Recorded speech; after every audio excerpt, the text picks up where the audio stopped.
Fala galerinha do Mais 10 Futebol Clube, Dariton Souza chegando na área porque o assunto agora é a Copa Verde 2023. Porque na última sexta-feira começou a maior competição entre times da região Centro-Oeste e região Norte do país, além, é claro, de alguns times ali do Espírito Santo que participam aí da Copa Verde em 2023. Só para lembrar, o atual campeão da Copa Verde, que foi disputado no final do ano de 2022, no final do ano passado, o Paysandu levou a melhor contra o Vila Nova de Goiás. Bora falar então como foi a primeira fase, os resultados, né? Já que nessa quarta-feira se inicia em jogo único os jogos das oitavas de finais. Bora comentar um pouco porque começou a Copa Verde 2023. Agora é o seguinte, a Copa Verde começou com muitos gols, né? O jogo de abertura aconteceu na sexta-feira, né? Sexta-feira de carnaval agora, e o Atlético lá do Acre perdeu o confronto contra a equipe do São Francisco, que é o atual vice-campeão acreano.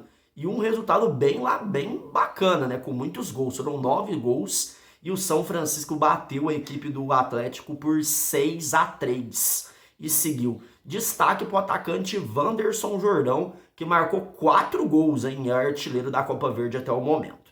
No sabadão tivemos mais 4 partidas, né? Dá destaque para os times que tinham como ordem ser os mandantes dos jogos, né? Destacar o Ceilândia, que bateu a equipe do Rio Branco por 1-0, jogando em Brasília. O Tocantinópolis empatou em 1-1 com o Operário do Mato Grosso do Sul, mas venceu nas penalidades por 5-4. Então o Tocantinópolis também seguiu firme e forte na Copa Verde. O Luverdense bateu a equipe do Interporto por 2-1 e também se classificou. E o Maitá do Acre bateu a equipe do Trem do Amapá por 2-0. E o Maitá também está classificado para a fase de oitavas de final. No domingão, mais 3 jogos. Destacar a grande vitória do Real Ariquemes contra o Castanhal, lá de Belém do Pará. Vitória por 3-2 do Real Ariquemes. E destacar o Léo Mineiro, né? Ele marcou 3 gols no jogo. Ele foi um destaque nessa vitória por 3-2, o vice-artilheiro até o momento da Copa Verde. União Rondonópolis bateu a equipe do Real Noroeste por 1-0, o Real Noroeste do Espírito Santo. 1-0 para a equipe do União Rondonópolis. E fechando os 8 jogos da primeira fase, o Rio Branco perdeu em casa, jogando no Acre, para o Princesa de Solimões, times da Amazonas, por 1-0 com gol marcado aos 40 minutos do segundo tempo. Galera, seguinte, 8 times classificados, já tinham 8 times esperando, né? Esses 8 times classificados para ver os confrontos das oitavas de finais, que começam já nessa quarta-feira, a partir das 20 horas, a bola rola para os jogos das oitavas de finais da Copa Verde. E os jogos são os seguintes, bora fazer uma análise rápida aqui, que a gente pode esperar desses confrontos. 8 horas da noite a bola rola em Belém, lá no Curuzu, para Paysandu e Real Ariquemes. O Paysandu, atual campeão, é o favorito nesse confronto, né? O Ariquemes é a grande surpresa, vai tentar aprontar para cima do Paysandu, mas jogando em Belém do Pará, o Paysandu é muito forte, é o atual campeão, como eu já disse. O Paysandu deve continuar na Copa Verde, vai ficar esperto. O Real Ariquemes conseguiu um belo resultado contra o Castanhal também em Belém, virou um resultado praticamente improvável e conseguiu a classificação e ficar de olho no Léo Mineiro. 3 gols, o Paysandu precisa marcar bem esse jogador e o Paysandu jogando em casa, tentando manter a classificação para as quartas de finais. No mesmo horário, às 20 horas, lá na Serrinha, em Goiânia, o Goiás enfrenta a equipe do União Rondonópolis. Mais uma vez, o mandante, por jogar em casa e por ser também o Goiás, grande força aí do centro-oeste do Brasil, o Goiás é o favorito contra o União Rondonópolis. E até por isso, o Guto Ferreira, que vai estar na beira do gramado hoje, deve escalar um time misto para esse confronto. Então, o Goiás e o União Rondonópolis ficar ligado nessa partida lá na Serrinha também a partir das 8 horas da noite de hoje.